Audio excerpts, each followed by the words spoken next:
Sir संत रामपाल जी महाराज जो आपके पूज्य गुरुदेव हैं, उनसे नाम उपदेश लेने के बाद आपको क्या लाभ मिला? सबसे पहले नाम उपदेश लेने के बाद मैंने जो मेरा मनुष्य जन्म था वो सुधरा।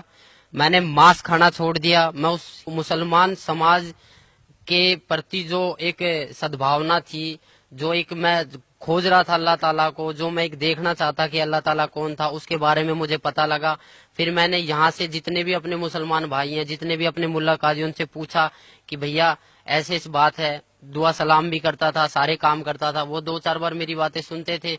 एक मैं मौलवी साहब से पूछने गया, वहाँ 4-5 उनके शिष्य बैठे थे। मैंने बोला जी अस्सलाम वालेकुम, उन्होंने कहा वालेकुम अस्सलाम।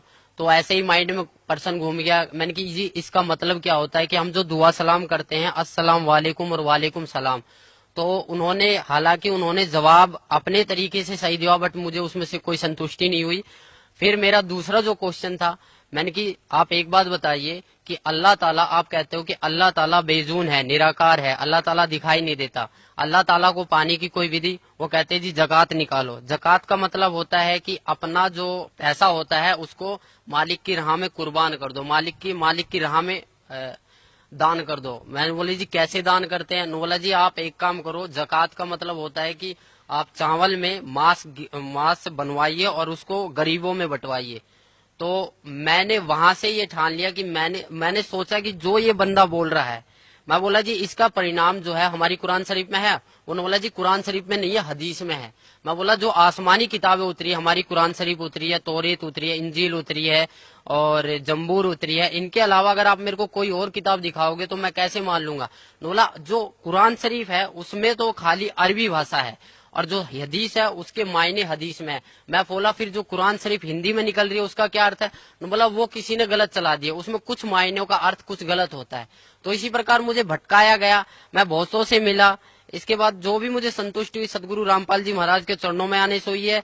और इसके अलावा किसी भी मुसलमान पंथ या किसी भी मुसलमान प्रवक्ता के पास ऐसा कोई भी मार्ग नहीं है। मैं खुद एक मुसलमान होके आप सभी भाई बहनों को ये बताना चाहता हूँ कि जितना भी मैंने नमाज पढ़े, मुझे पता है नमाज में क्या पढ़े, नियत बांधते हैं उस अल्लाह ताला के बारे में, फिर बोलते हैं सना सुबहानक अल्लाहुम्मा व बिहम्दिका व तबारक अस्मुका।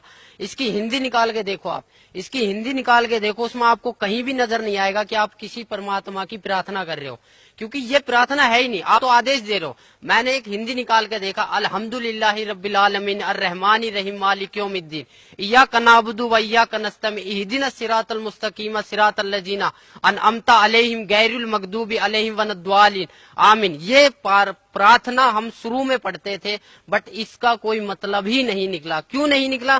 क्योंकि इसमें कोई प्रार्थना की चीज है ही नहीं। हम तो आदेश दे रहे हैं कि ए पैगंबर तू वहां जा, तू फलानी जगह, तू ये काम कर, तू ये काम कर, ये तो हम एडवाइस कर रहे हैं। पर हमें एक प्रार्थना करनी है।